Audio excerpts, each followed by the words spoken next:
Well guys, that was a long wait. And was it worth it?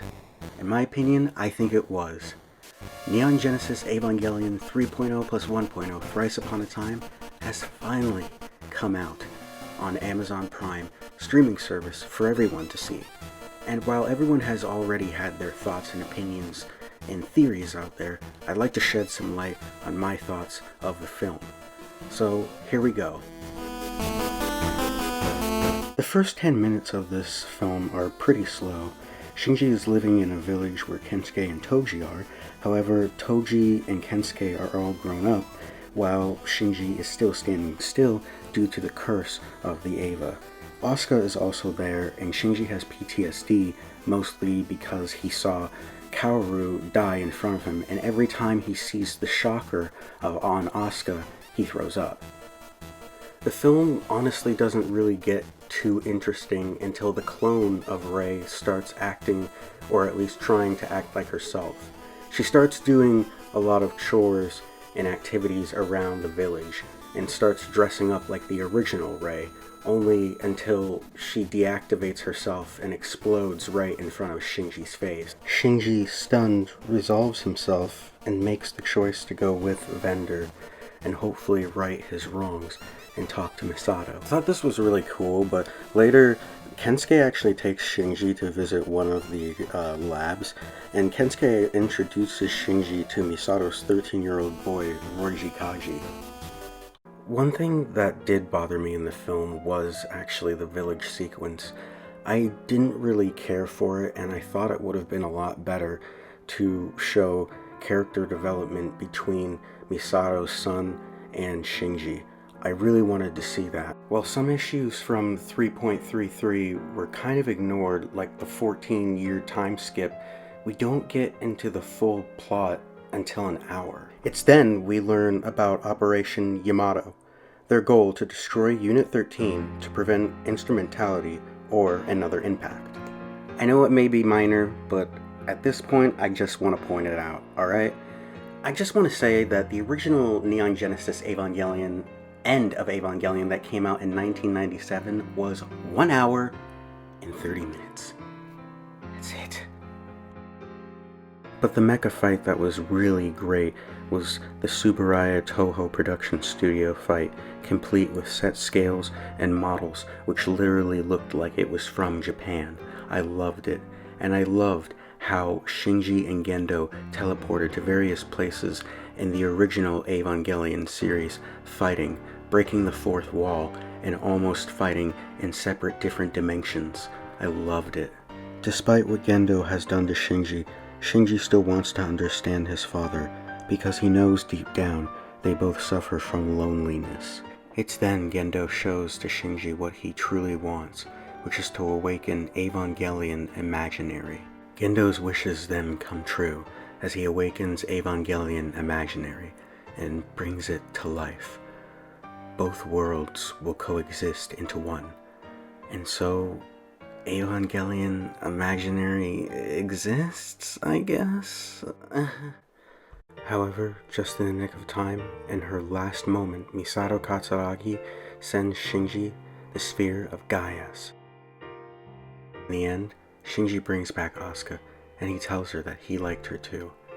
I like this scene because she seems to be blushing.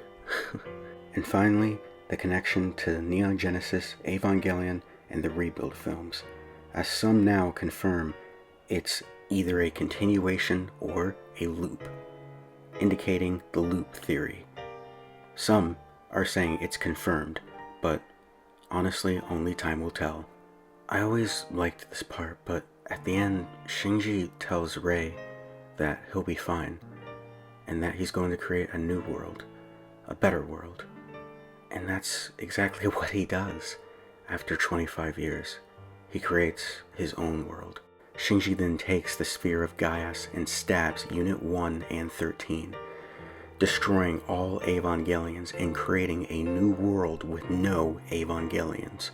Suddenly, Shinji wakes up at a train station. He sees similar people that look like Rei and Kaoru across from him from the train station. Mari admires how Shinji is an adult, and she takes off the choker Misato put on Shinji when she didn't trust him. They both go out, run up the stairs out of the train station, and emerge into the real world. I've watched this movie about 5 times now, and to be completely honest, I don't know how I feel about it. It's going to be a long time before I actually make my decision on it. I think one of the main reasons why Eva fans don't like this film is because we're not really used to seeing Shinji with confidence. We're not really used to seeing him brave and courageous, and yet we see that in this film, and we're not used to that. We've known him being depressed and really, really insecure for at least 25 years, and this is something that we haven't really seen him do before.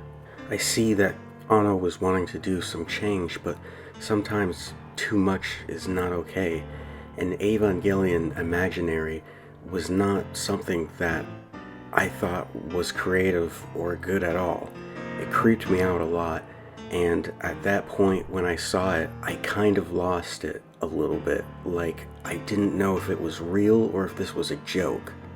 The fact that Mari and Shinji in Evangelion Rebuild films are officially together, canon, I mean, it doesn't really bother me at all. In fact, I kind of find it cute that it's basically a reference of Anno and his wife. I find that really funny, and I just find it more cute and interesting knowing that it's a small little Easter egg in the Evangelion community. When it came to Gendo's backstory, I didn't understand why we were redoing what we already had done in episodes 25 and 26 from the original Evangelion.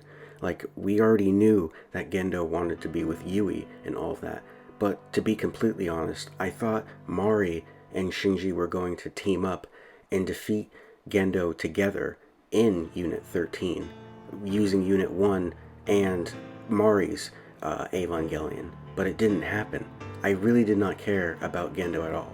Now, to be fair, I think that this film is just a lot different and needs to resonate from us all.